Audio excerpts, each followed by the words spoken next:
Hello, it's Kyle Cox here. Sorry, it's late, but I'm reading, watching the news as I normally do when I have spare time or I'm not studying. I'm in between basically a spring semester and a summer two semester, so I have about a month off, and then I've got taking spring classes. Anyways, so yeah, I always try to stay informed, and I've heard of Alex Jones for a long time. I mean, there's not a whole lot I don't know about on the internet, just as far as reading and you know educating myself over different viewpoints or multiple sources of news. And I enjoy the Alex Jones show just because it gives me a different aspect than the straight like the CNN articles and the quick videos and everything super professional. I really admire that, and he's been doing it for a long time too, and so that kind of impresses me too. He just from the way he talks, yeah, I mean he's hustling out there. I mean he does little advertising things, and I admire that, and I don't know if he's making a lot of money or whatever, but that's really beside the point. I was just this a video that I made about basically the on a video that I saw on the YouTube channel, the Trump train plows through protest the 5/25/2016 video, but there's an article in there about the driver responsibility program, and I agree. It is definitely very unconstitutional about what MSB Corporation is doing, and the fact that the DPS has actually given authority to surcharges. It's also referred to as the point system, but there are certain violations that don't require any points, and one of those is uh, the insurance financial failure to maintain financial responsibility. And so if you get a ticket like that, then yeah, you automatically get a surcharge. Um, and what's funny about MSB Corp is you have no way of doing community service. For example, if you're fined at a county level or a municipal level, sometimes the judges will allow you to do community service. That is not the case with MSB Corp, and there's no way you cannot pay the fine. Even through indigency rights, they only allow you to pay 10% of the fine up to, I think, $1,000. So if you have $10,000 worth of fines, you can get that reduced to $1,000, or if you have $500 worth of fines, you can get that reduced to $50. The key to that is submitting unemployment documents or certain income documents that you have that basically proves your income.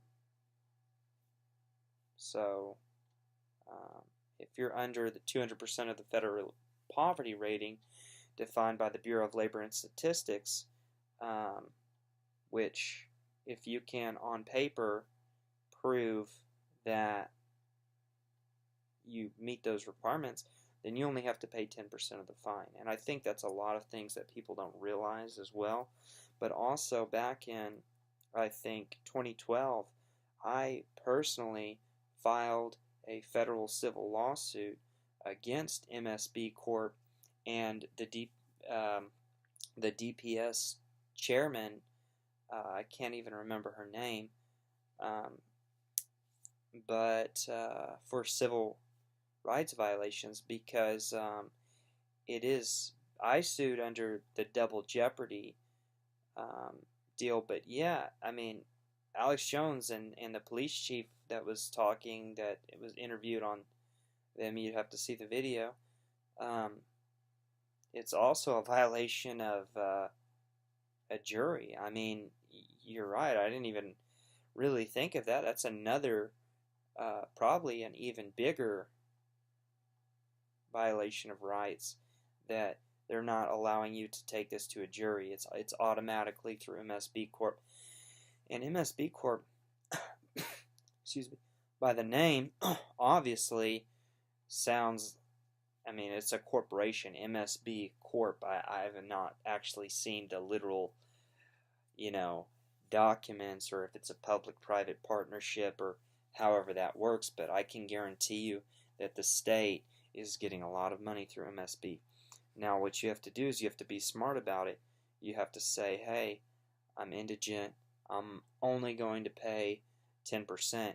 Or what you can do, if you're like me, is just don't pay it at all. Drive with a suspended license, and then eventually, when they take you to jail, um,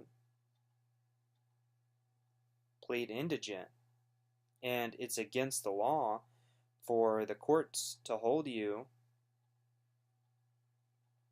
based on the inability of to pay a fine. There's multiple case law about that. It's called debtor's prison, and it's been outlawed in the United States for a very long time, after the Civil War, basically. Um, and so if you file an affidavit of indigency through the state, there's no legal way that they can hold you. I mean, you can sue them, and uh, you know, like I said, I don't remember the case law off the top of my head, but they do, if you ever are arrested, um, you have access to a law library. I don't know this from personal experience, but I've read articles and I've known people, and just be very avid about your civil rights. A lot of people think that police officers think that you're being disrespectful by, um, I guess, uh, informing them that you're an informed citizen on your civil rights, and you're a civil rights constitutionalist or activist or whatever. I'm not saying cursing, uh, whatever. And always listen to the officer, and everything else will be settled in court. And, you know, if it's kind of a big case, then um, there will be consequences. They'll have to pay fines, and the police officers, I mean, it doesn't happen very often, but it does happen. And as citizens of the United States, we need to have the ability to sue our public officials, maybe not the president or high elected officials, but we need, as a citizen, to have the ability to sue financially um, public officials and hold them accountable. And I'm not saying, oh, he said that he doesn't like this or that. I'm saying that if a serious, you know, constitutional uh, violation occurs, you know, the citizens should have the ability to sue. I mean, how else can the citizens really fight the government in a judicial form?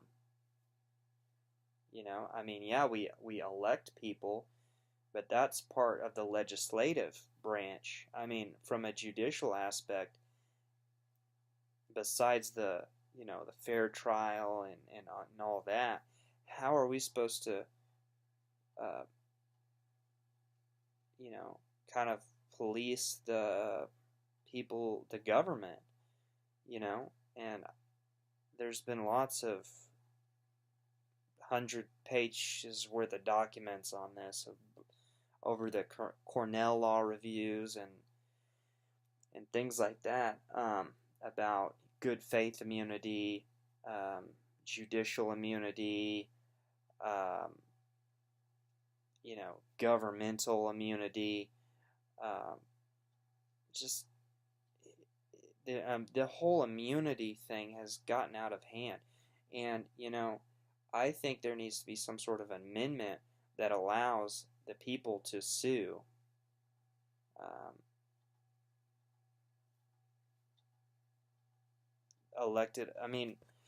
just government officials, because the immunity, if you look at the original founding of the immunity, was meant for high level executive slash legislative slash judicial people.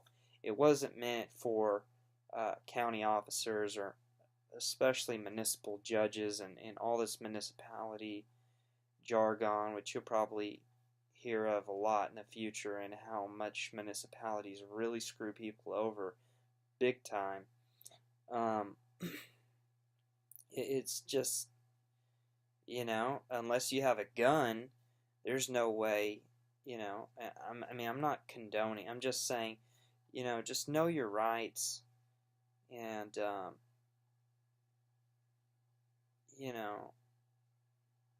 I'm not saying that there's going to be a civil war or anything like that. It's just, I don't think enough people are educated enough, honestly, for there to even be a civil war, because um, if people were more educated, a lot of this stuff probably would not be going on.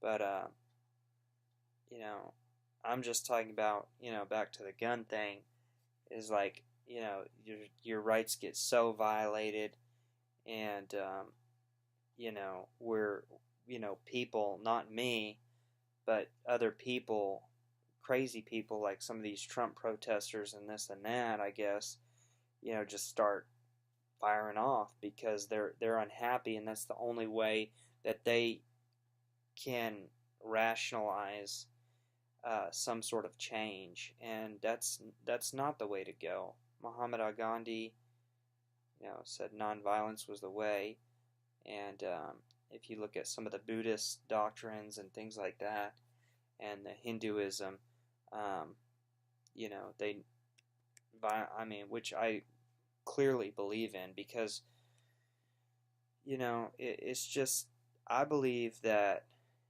intellectual protesting is better than physical protesting or violent protesting, especially. Um, but just staying informed, and knowing your rights, and almost civil disobedience, but not violent civil disobedience, just um, you know, not really organized either, but just standing up for the Constitution and what you believe is right based on, not just a hunch, but case law, uh, the Constitution, your state statutes, federal statutes, the federalism, which is the Constitution is the supreme law of the land. Then you have the federal law. Then you have state law. So, yeah, these states are just raping people for money because, I guess, because people pay. If people didn't pay, this wouldn't be going on. And that's why, me personally, if a municipality or someone violates my rights, and I file motions and exercise my civil rights like I do, then and they fail to uphold the law, that when they're supposed to set the example, then their social contract is broken with me. And if you know anything about James Madison and the social contract and our founding fathers, and that is, when the government does not do their job, the people then aren't, don't do their, it's basically your right to, under God and in the Constitution, to not follow the laws if they break the social contract. if they go out shooting people, the police or whoever, which they don't really do, yet, or if it's ever going to happen, I don't know, or some sort of scandal and just harsh things that clearly, and I'm talking about clearly, violates people's rights on a daily basis, and that's just what they do, then they've broken the social contract, and it's only the educated people that their responsibility to kind of step up. And one great quote, I used to go to a lot of Republican conventions and was part of a Republican I